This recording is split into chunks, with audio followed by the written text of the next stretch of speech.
Hello everyone and welcome back to Planet Zoo, Hertfordshire Zoo edition. In today's episode we are going to be doing the Grizzly Bear exhibit. Now this is the first time that I've tried to do a mountain like this, so hopefully it's not too bad. I picked this up from Sparrow 838, who basically put down a big square and then you pull and push the terrain around it to make it a bit more flat. I've not done the best job, but I think it's for the first time I don't think it's too bad. Unfortunately, the second half of my footage corrupted, so it does take a bit of a strange jump between when this speed build finishes and when the cinematic comes in. So hopefully it's kind of self-explanatory, but there's nothing more that I can do because the footage is gone.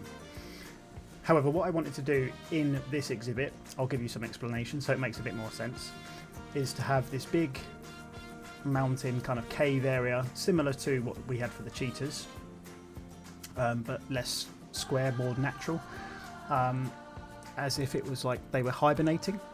And what I wanted to do with that was have a walkway through it so that people could see the bears within their sleeping area.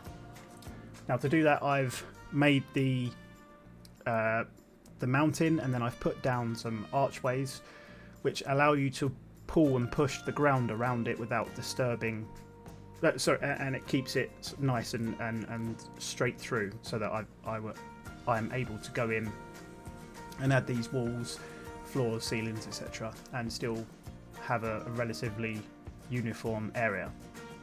So I've made the majority out of this particular build out of these huge wooden logs. I believe they're 4 meters, but they go up to 8 meters, or these ones might be 8 meters actually, I can't remember. And I've surrounded the majority of this in like a concrete, mesh and wooden log theme. And again, I wanted it to be in line with the woodland walkthrough, as well as sort of being still North American as best as I could, and somewhat realistic, because whilst they will be behind metal, they're not going to be behind glass, are they? The big grizzly bears. So I also created, you'll see at the end, a kind of waterfall.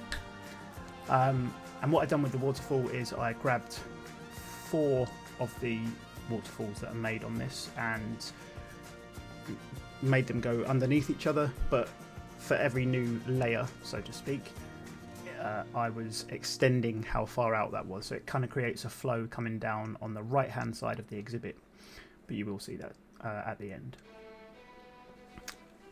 The second half of this footage, as I said, is did unfortunately corrupt, so I have nothing for that. However, that was basically me building even more of this habitat because there wasn't enough room, because I wanted to have the water at the front, but I couldn't get the water at the front and have enough room for the animals. So you probably see me struggle throughout this with water, and unfortunately I had to remove the water, which removes all of the water in the entirety of this big river that I've got connected all together. And because of the way the water doesn't like me, or doesn't really work very well, it's meant that it's gone in a bit shallower than it was already. So because of that, I've had to move a few things around in different exhibits, but nothing has affected that badly. Anyway, I'm going to stop talking now and let you enjoy the speed build more than my voice, because I'm still not very good at these voiceovers. So I do hope you enjoy this. Remember to stick around to the end of the video to see what's coming up next time. This was a fun build, and I think it actually comes out looking a lot better than what I originally planned. So thanks again for watching. Remember to like and subscribe, and I'll see you again next time.